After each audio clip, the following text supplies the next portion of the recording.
Assalamualaikum warahmatullahi wabarakatuh.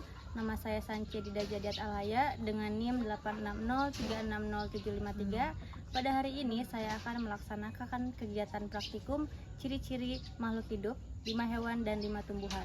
Adapun alat dan bahan yang dibutuhkan adalah alat tulis, tabel pengamatan, dan lingkungan sekitar. 5 ciri-ciri dari makhluk hidup adalah bergerak dan bereaksi terhadap rangsang, bernapas, perlu makan atau nutrisi, tumbuh, dan berkembang biak. Untuk membuktikannya, saya akan melakukan pengamatan terhadap 5 tumbuhan dan 5 hewan yang ada di lingkungan sekitar saya. Tumbuhan yang pertama adalah putri malu. Putri malu merupakan tumbuhan yang sensitif terhadap rangsangan. Saat disentuh, daunnya akan mengatup.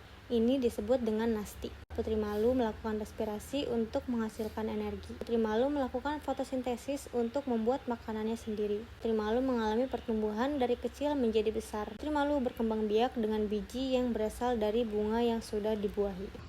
Tumbuhan yang kedua adalah lamtoro. Lamtoro bereaksi terhadap rangsangan cahaya. Daun lamtoro akan menutup saat malam dan tumbuh menuju arah cahaya. Lamtoro melakukan respirasi seluler untuk memperoleh energi dari makanannya. Sebagai tumbuhan, lamtoro memproduksi makanannya sendiri melalui fotosintesis. Lamtoro tumbuh dari biji menjadi tanaman yang lebih besar dan berkayu. Lamtoro berkembang biak dengan menghasilkan bunga dan biji di dalam polong. Tumbuhan yang ketiga adalah pohon pisang. Daun pohon pisang bergerak mengikuti arah cahaya matahari, sementara akar tumbuh ke arah air. Pohon pisang melakukan respirasi melalui stomata pada daun. Pohon pisang membuat makanannya sendiri melalui fotosintesis dan menyerap nutrisi tambahan dari tanah melalui akar. Pohon pisang mengalami pertumbuhan dari tunas kecil hingga menjadi pohon dewasa. Pohon pisang berkembang biak secara vegetatif alami melalui tunas ataupun secara generatif melalui biji. Tumbuhan yang keempat adalah asam jawa. Pohon asam jawa ini walaupun tumbang, tetapi tunas dan daunnya tumbuh secara vertikal mengikuti sinar matahari, sementara akarnya tumbuh ke arah air dan tanah. Asam jawa melakukan respirasi melalui stomata pada daun dan lentisel pada batang. Asam jawa memproduksi makanannya sendiri melalui fotosintesis dan menyerap air serta mineral dari tanah melalui akar. Asam jawa tumbuh dari biji menjadi pohon besar. Asam jawa berkembang biak secara generatif melalui biji buah asam ataupun secara vegetatif. Tanaman yang kelima adalah cacar bebek. Pada tanaman cacar bebek ini terlihat bahwa batangnya bergerak melengkung. Karena jika batang cacar bebek tumbuh vertikal, akan terhalangi oleh tanaman lain di atasnya, sehingga kesulitan untuk mendapatkan sinar matahari. Maka dari itu, sebagai respon terhadap rangsangan sinar matahari, batang cacar bebek ini tumbuh melengkung mengikuti sinar matahari agar memudahkan untuk berfotosintesis. Cacar bebek melakukan respirasi seluler melalui stomata pada daun dan lentisel pada batang. Cacar bebek melakukan fotosintesis untuk membuat makanan dan menyerap air dan mineral dari tanah. Cacar bebek mengalami pertumbuhan dari kecil menjadi besar. Cacar bebek berkembang biak baik secara vegetatif alami dari tunas-tunas kecil dan berkembang biak secara generatif melalui biji. Hewan pertama adalah kaki seribu. Kaki seribu bergerak merayap dengan banyak kaki kecil. Kaki seribu bereaksi terhadap rangsang sentuhan. Misalnya saat disentuh atau menghadapi ancaman, kaki seribu akan menggulungkan tubuhnya. Kaki seribu mengambil oksigen melalui celah-celah pada tubuh yang disebut spirakel, yang kemudian didistribusikan ke seluruh tubuh melalui sistem trakea. Kaki seribu memakan bahan organik yang sudah membusuk, seperti daun yang jatuh, kayu lapuk, atau sisa tanaman. Sebagai pemakan detritus, kaki seribu membantu daur ulang bahan organik di alam.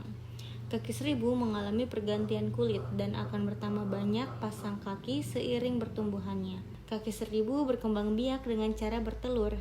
Telur yang menetas akan menjadi larva yang kemudian berkembang menjadi individu dewasa setelah beberapa kali pergantian kulit. Hewan kedua adalah kucing. Kucing bergerak dengan cara berjalan, berlari, dan melompat untuk mengejar mangsa atau bermain. Kucing bereaksi terhadap rangsang seperti suara atau gerakan. Oksigen masuk ke seluruh tubuh kucing melalui hidung dan didistribusikan ke seluruh tubuh melalui darah. Kucing adalah pemangsa karnivora yang memerlukan protein dari daging untuk pertumbuhannya. Kucing berkembang dari anak kucing yang sangat kecil menjadi kucing dewasa.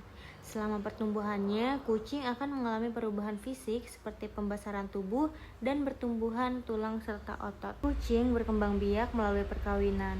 Betina melahirkan anak kucing setelah masa kehamilan sekitar 9 minggu. Hewan ketiga adalah bunglon. Bunglon dapat mengubah warna tubuhnya sebagai respon terhadap rangsang atau ketika merasa terancam. Bunglon bernapas dengan menggunakan paru-paru. Bunglon adalah pemangsa karnivora yang dengan lidah panjangnya dapat melontar cepat untuk menangkap mangsanya dari jarak jauh. Bunglon berasal dari telur. Proses pertumbuhannya melibatkan beberapa kali pergantian kulit. Setelah proses kawin, betina akan bertelur di tanah atau dalam bahan organik lain. Hewan yang keempat adalah ikan lele. Ikan lele bereaksi terhadap rangsang seperti cahaya, getaran, dan bau dengan cara bergerak mendekati atau menjauhi sumber rangsang. Ikan lele juga memiliki kumis yang berfungsi untuk merasakan rangsangan sentuhan di sekitarnya, terutama di air keruh. Ikan lele menghirup oksigen melalui insang yang terdapat di kedua sisi tubuhnya untuk bernapas dalam air. Ikan lele juga bernapas melalui paru-paru ketika oksigen di dalam air kurang, dan mereka dapat naik ke permukaan untuk mengambil udara. Ikan lele termasuk pemakan omnivora yang mengonsumsi berbagai jenis makanan seperti plankton, cacing, serangga, dan bahan organik yang ada di dasar perairan. Ikan lele tumbuh dari telur yang menetas menjadi larva dan akhirnya berkembang menjadi ikan lele dewasa yang siap berkembang biak. Ikan lele berkembang biak dengan bertelur. Betina akan menghasilkan telur yang dibuahi oleh ikan jantan dan telur tersebut akan menetas menjadi larva. Hewan yang kelima adalah domba.